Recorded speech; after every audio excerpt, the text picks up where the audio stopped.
సభకు నమస్సులు. 10 inter public పరీక్షలలో మంచి మార్కులు రావాలంటే మనం ఎలా ముందుకు వెళ్ళాలో ఈరోజు మనం డిస్కస్ చేసుకున్నాము. పరీక్షలలో మంచి మార్కులు రావాలంటే మంచి చేతిరాత ఉండాలి. మంచి చేతిరాత మారుస్తుంది మన తర్వాత. Good hand writing promotes good marks. కాబట్టి మీరు పరీక్షలు రాసేటప్పుడు ఎటువంటి పరిస్థితుల్లో కొట్టివేతలు లేకుండా గుండ్రంగా చదవడానికి బాగా అర్థమయ్యే విధంగా రాయాల్సి ఉంటుంది. పరీక్షలు ప్రిపేర్ అయ్యే సమయంలో మనం తెల్లవారుజామున 4 గంటలకు లేచి 6 గంటల వరకు చదివితే చాలా మంచిది. ఎందుకంటే ఈ సమయాన్ని బ్రహ్మ ముహూర్తం అంటారు. ఎలాంటి డిస్టర్బెన్సెస్ ఈ సమయంలో ఉండవు. కాబట్టి ఆ టైంలో లేచి మీరు చదవాల్సి ఉంటుంది. అలాగే విద్యార్థులు బృంద చర్చల్లో పాల్గొంటే ఇంకా చాలా మంచిది. ఒక గ్రూప్లో 4-5 మంది కూర్చొని ఒక విషయం తీసుకుని ఆ విషయం పైన చర్చించుకుంటే ఆ విషయాలు మనకు చాలా కాలం గుర్తుండిపోతాయి. మనం ఒక విషయం గుర్తుంచుకోవాలి, తల్లిదండ్రులు మన మీద ఎన్నో ఆకాంక్షలు పెట్టుకొని ఉంటారు. వాళ్ళ ఆకాంక్షలు తీర్చడం ప్రతి విద్యార్థి యొక్క విధి, బాధ్యత, కర్తవ్యము. తల్లిదండ్రులు ఎప్పుడు సంతోషపడతారంటే మనం పరీక్షల్లో మంచి మార్కులు తెచ్చుకొని జీవితంలో ఉన్నత స్థానాలకు ఎదిగినప్పుడు వాళ్ళు ఎంతగానో సంతోషపడతారు. కాబట్టి వాళ్ళు సంతోషపడే విధంగా చేయడం మనందరి బాధ్యత.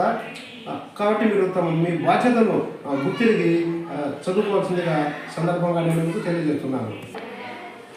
పేదవాడి బ్రహ్మాస్త్రం చదువు. డాక్టర్ ఏపీజే అబ్దుల్ కలాం గారు ఒక మాట అన్నారు, if you born as a poor it is not your mistake, but if you die as a poor it is completely your mistake. Doctor APJ Abdul Kalam, doctor BR Ambedkar, Abraham Lincoln, Che Guevara, Bhagat Singh, Swami Vivekananda ఇటువంటి వారంతా కూడా పుస్తక ఒడిలో ఎదిగినారు. మన ముందు విజ్ఞాన శిఖరాలే నిలిచినారు. కాబట్టి విద్యార్థులు పుస్తక పఠనాన్ని అలవర్చుకొని నిరంతరం చదువుకుంటూ ఉంటే జీవితంలో ఉన్నత శిఖరాలు అధిరోహించడానికి అవకాశాలు ఉంటాయి. పుస్తక పఠనంతో పర్ఫెక్ట్ మెంటల్ కండిషన్ ఏర్పడుతుంది. పుస్తక పఠనం అలవరుచుకున్నటువంటి వాళ్ళలో ఎక్కువ మంది ట్రబుల్ షూటర్స్గా తయారవుతారు. జీవితంలో ఉన్నత శిఖరాలను అధిరోహిస్తారు. పుస్తక పఠనం వల్లనే మనకు సంభాషణ చాతుర్యం పెరుగుతుంది. ఏది మంచి ఏది చెడు అని తెలుసుకునేది పుస్తక పఠనం ఎవరైతే అలవర్చుకుంటారో వాళ్ళు బాగా తెలుసుకోగలుగుతారు. కాబట్టి విద్యార్థులారా, మీరు ఎవరి కోసమే చదవద్దు, మీకోసం మీరు చదవండి. మీ జీవితాలు బాగుపడడం కోసం చదవండి. ఎవరు చదువుతారో వాళ్ళే అభివృద్ధి బాటలో దూసుకొని పోతారు. ఇష్టపడి చదవండి, కష్టపడి కాకుండా. మనం బాగా ఇష్టపడి చదివితే మనం చదివింది మనకు వంట పడుతుంది, మన విజ్ఞానం కూడా పెరుగుతుంది. హాస్పిటల్లోకి మన తల్లి డెలివరీ కోసం పోతున్నప్పుడు ఎందరో బంధువులు చూస్తూ ఉంటారు. మన అవ్వగారు కానీ అందరు నాన్నగారు కానీ, నాన్న ఒక పక్క నిలబడి తదేకంగా చూస్తూ బాధపడతా ఉన్నా కూడా తల్లి మాత్రం సంతోషంగా లోపలికి వెళ్తుంది ప్రసవించడానికి. ఎందుకు? తాను మరో కొన్ని నిమిషాలలో తనకు కదా, అవునా కదా? తండ్రి తన జీవితం అంతా కూడా ఒక మనిషి జీవితపు వెలుగు పూల బాట, మస్తిష్కానికి జ్ఞానం నింపే అక్షరాల తోట.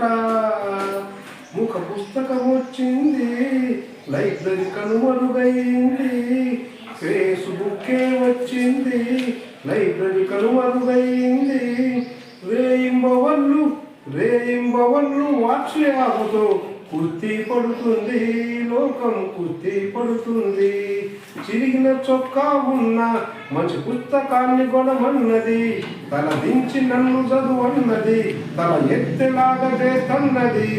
ఓటమన్నదే ఎరుగని ధైర్యాన్ని నూరిపోతనన్నది.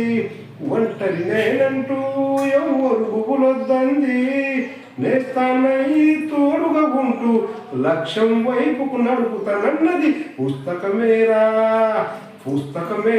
మనిషి జీవితపు వెలుగు పూల బాట, మస్తిష్కానికి జ్ఞానాన్ని నింపే అక్షరాల తోట.